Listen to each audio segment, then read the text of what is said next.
Thanksgiving in the wild. We thought it would be fun. A friendsgiving, Carter called it, his grin as wide as the Cheshire Cat's. No family drama, no formalities, just us, a turkey, and the great outdoors. I should have said no. I should have trusted the sinking feeling in my gut when he showed us the spot. A desolate clearing in the middle of the Larkwood Forest. A place so remote it didn't show up on GPS. But we were young, reckless, and drunk on the idea of escaping the world for a weekend. My name is Sarah, and I was one of the 6 who went into those woods that Thanksgiving. I'm the only one who came back. The forest was eerily quiet when we arrived. The kind of silence that makes you feel like you're being watched. The trees were tall and ancient, their twisted branches forming a canopy so dense that only slivers of sunlight pierced through. Carter called it atmosphere. I called it creepy. We set up camp in the clearing. A wide circle surrounded by gnarled oaks and pines. Carter and Mia handled the fire pit, stacking logs into a teetering pyramid, while Alex and Lisa wrestled with the tent poles. I helped Ben unload the coolers, trying to ignore the uneasy feeling that prickled the back of my neck. "Relax," Ben said, nudging me with a beer. "It's just a forest. Nothing's gonna eat you." I forced a smile and took the beer, but I couldn't shake the feeling that something wasn't right. The air felt heavy, charged, like the moments before a storm. And then there was the smell, earthy and metallic, faint but unmistakable, like blood. By the time the turkey was roasting over the fire, the tension had mostly faded. We sat in a loose circle, laughing and sharing stories, the crackle of the flames a comforting backdrop. Carter had brought an old boombox, and the tinny sound of classic rock drifted through the clearing. "See?" he said, raising his beer. "This is perfect. No stress, no cell phones, just us and nature." "To nature," Alex shouted, clinking his bottle against Carter's. "To not freezing to death," Mia added, pulling her coat tighter. We laughed and settled into a rhythm, passing around mashed potatoes and cranberry sauce as the turkey cooked. For a little while, felt normal, fun, even. Then the forest came alive.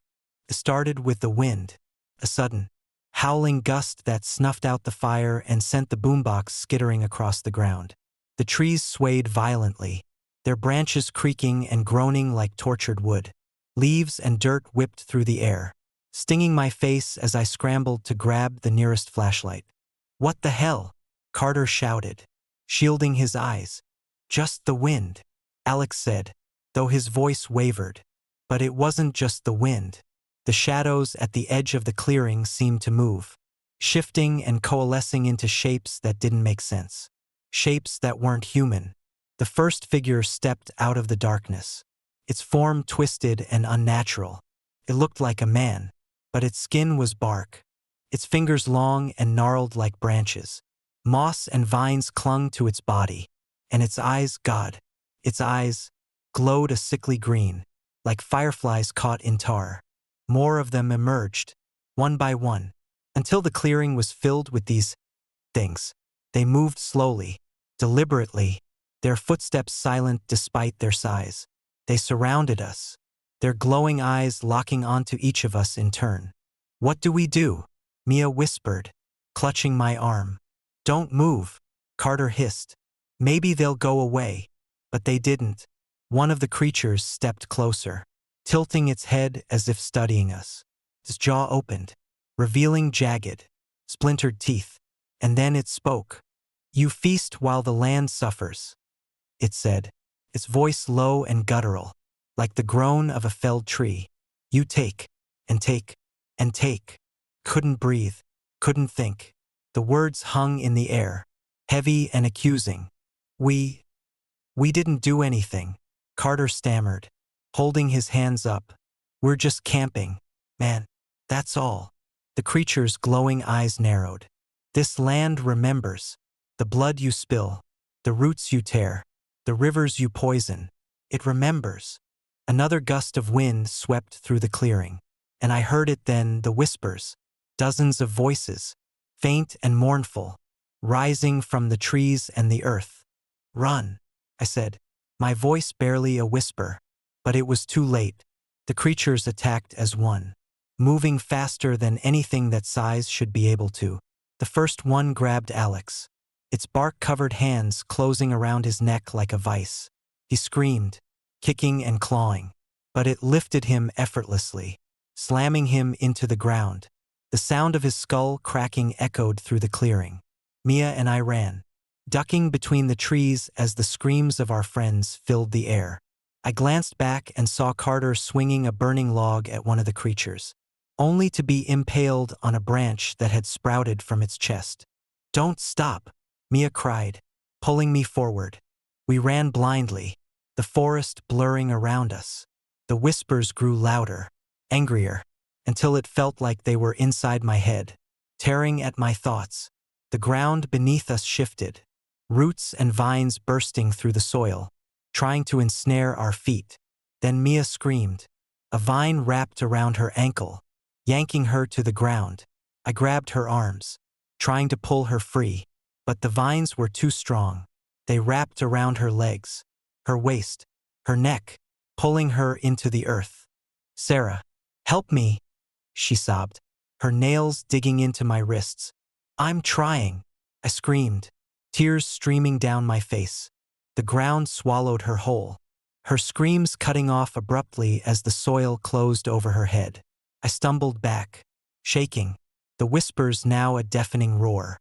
I don't know how long I ran after that. The forest seemed endless, the trees closing in around me like prison bars.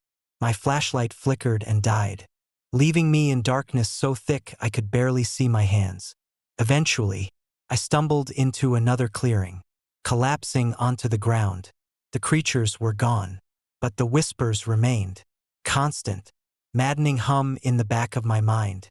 That's where the rangers found me the next morning, covered in dirt and blood, muttering incoherently about glowing eyes and voices in the trees. They never found the others. No bodies, no evidence, nothing. Just an abandoned campsite and the remains of a turkey that had been ripped apart, its bones scattered across the ground. I moved away after that, as far from the forest as I could get.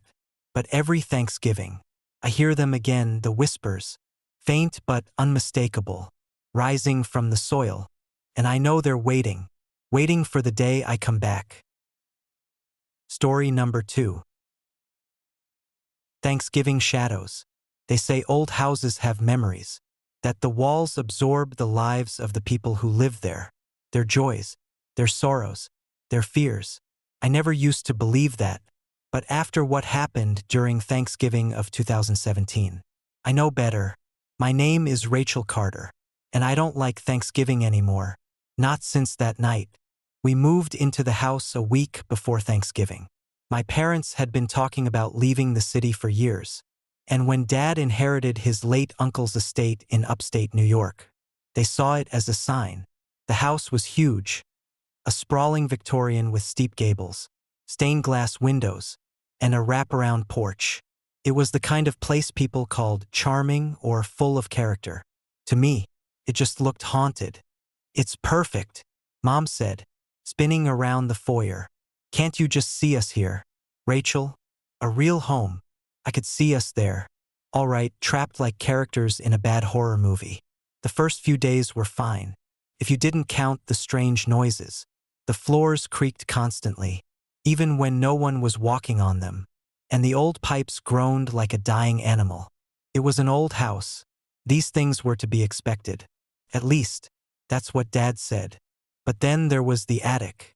The door to the attic was at the end of the upstairs hallway, a heavy oak thing with a tarnished brass knob.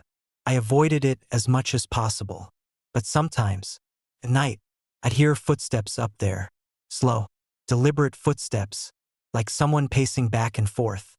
When I told Mom, she laughed it off. "It's just the house settling, sweetie. Old wood expands and contracts. That's all." I wasn't convinced. On Thanksgiving Eve, we were busy preparing for the big dinner. Mom was in the kitchen, roasting the turkey and baking pies. Dad was in the dining room, polishing the antique silverware he'd found in one of the closets. I was supposed to be setting the table, but I kept getting distracted by the feeling that someone was watching me. The dining room was massive, with high ceilings and dark wood paneling. A chandelier hung over the long table, its crystals catching the dim light and casting rainbows on the walls. The chairs were heavy and ornate, their clawed feet digging into the faded rug. As I placed the plates, one of the chairs slid out from the table on its own. The sound of wood scraping against wood was loud in the quiet room. "Dad," I called, my voice trembling. He looked up from the silverware. "What's wrong?" "The chair. It moved." He frowned and came over, examining the chair like it might reveal some secret. "Probably just the floorboards shifting," he said, pushing it back into place. I nodded, but my hands wouldn't stop shaking. That night, the noises from the attic were louder. I lay in bed, staring at the ceiling, listening to the steady rhythm of footsteps. I tried to tell myself it was nothing, but I couldn't shake the image of someone or something pacing above me. Around midnight, I heard a loud crash. I bolted upright, my heart pounding. A moment later, Dad's voice echoed down the hall. "Rachel, get in here." I ran to the dining room. Dad and Mom were standing in the doorway, their faces pale. The table was a mess, chairs tipped over, plates shattered, silverware scattered across the floor. The chandelier was swaying slightly, though there was no breeze. "What happened?" I whispered. "I don't know," Dad said, his voice tight. "I heard a noise and came down to find this." "It's the house," Mom said, though she didn't sound convinced. "It's old. Things shift." But I could see the fear in her eyes. The next morning, Thanksgiving Day, we tried to carry on as if nothing had happened. Mom set the table again. Dad carved the turkey, and we all sat down to eat. The air felt heavy, though, like the house was holding its breath. Halfway through dinner, the footsteps started again. They were louder this time, more insistent, and they weren't confined to the attic. They echoed down the hallway, coming closer with each step. "Stay here," Dad said, standing up. "No." Mom grabbed his arm. "Don't go. We can't just ignore it," he said. He grabbed a flashlight and headed toward the stairs. Mom and I followed. Despite his protests, the three of us climbed the narrow staircase to the attic, the air growing colder with each step. The attic was dark and freezing, the only light coming from the beam of Dad's flashlight. Dust motes danced in the air, and the smell of mildew was overwhelming.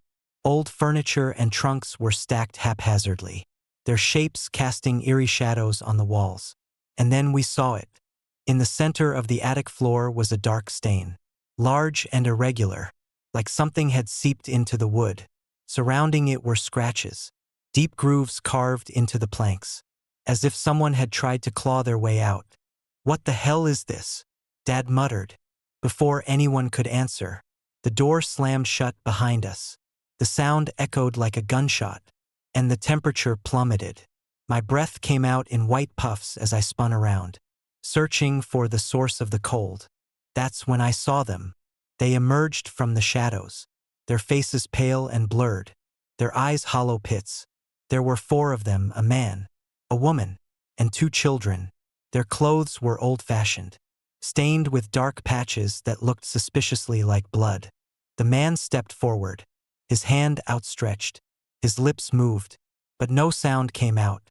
Then I heard it, a whisper, faint and chilling, like wind through broken glass. "Why did you let it happen?" I don't understand," I stammered. Mom grabbed my hand, pulling me toward the door. "We need to get out of here." The ghosts didn't move to stop us, but their whispers followed us as we fled down the stairs. By the time we reached the dining room, the house was silent again. We didn't stay long enough to find out more. We packed our bags that night and left, abandoning the house and everything in it. Later, I did some research and found out what had happened. In 1897, the Thompsons had lived there, a wealthy family with 2 children. On Thanksgiving night, Samuel Thompson, the father, had gone mad, killing his wife and children before taking his own life in the attic. The house had stood empty for decades after that, its dark history forgotten by most. But not by them. Not by the Thompsons. Sometimes I dream about the house. I see the dining room, the chairs moving on their own, the ghosts staring at me with empty eyes. And every Thanksgiving, I hear the whispers again. Why did you let it happen? Story number 3. The Goblet of the Dead. Thanksgiving in Kingston Hollow was always something special. It wasn't just about turkey and stuffing. It was about community. Our little village came alive with the holiday. A feast held in the old church hall. Stories shared around the fire. Laughter echoing through the narrow streets. But last Thanksgiving, everything changed. My name is David, and I used to love Thanksgiving. Now, it's a date I dread. A dark reminder of the night we found the goblet. The night we unleashed something that should have stayed buried. It started with the renovations. The old church in the center of the village had been abandoned for years, its wooden beams sagging under decades of neglect. The town council decided to restore it, planning to use it as a community center. Work began in early November, just in time for Thanksgiving, and everyone pitched in. I was there the day they found the goblet. We were clearing debris from the cellar when someone, Mr. Hargrove, I think, unearthed a wooden chest buried in the dirt. It was small, about the size of a shoebox, and bound with rusted iron bands. The air grew heavy as he pried it open, revealing a tarnished silver goblet nestled inside. The goblet was beautiful, in a sinister sort of way. The stem was carved with twisting vines that looked almost alive, and the bowl was engraved with strange symbols that none of us recognized. A faint metallic smell wafted from it, like old blood. Must be from the Puritan days, Hargrove said, holding it up to the light. Looks like it's worth something. The goblet was passed around, admired by everyone there. When it reached me, I felt an odd chill as my fingers brushed the cold metal. Something about it didn't sit right, but I said nothing. The goblet became the talk of the town. It was cleaned up and put on display in the church hall. A centerpiece for the Thanksgiving feast. A piece of history. The mayor called it a symbol of our community's resilience. Looking back, I wish we'd left it in the dirt. Thanksgiving night arrived, and the hall was packed. Long tables were lined with steaming dishes, and the air was filled with the smell of roasted turkey and spiced cider. Laughter and conversation buzzed around the room as the mayor stood to make a toast. He held the goblet high, its silver gleaming under the flickering light of the chandeliers. To Kingston Hollow, he said, his voice ringing out. To our past, our present, and our future. Wine was poured into the goblet, and he drank deeply before passing it to the next person. One by one, it made its way around the room, each person taking a sip and laughing at the novelty of it. When it reached me, I hesitated. The same chill I'd felt in the cellar crept up my spine. Don't be a spoil sport, Carter, my best friend, teased. It's just a cup. I forced a smile and took a sip. The wine tasted metallic, almost bitter, but I swallowed it quickly and passed the goblet on. The first death happened that night.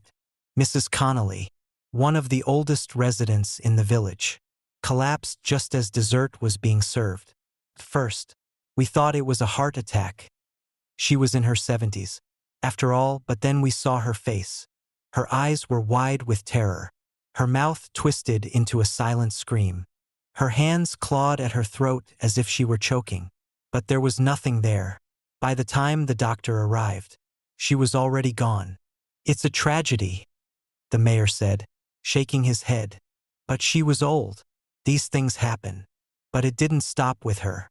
Over the next few days, more people fell. Mr. Hargrove was next. He was found in his barn, his body contorted in a way that didn't seem possible.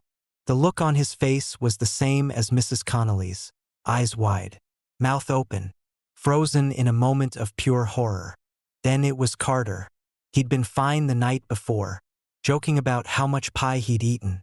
But the next morning, his mother found him in bed, his face pale and twisted, the The doctor couldn't explain it.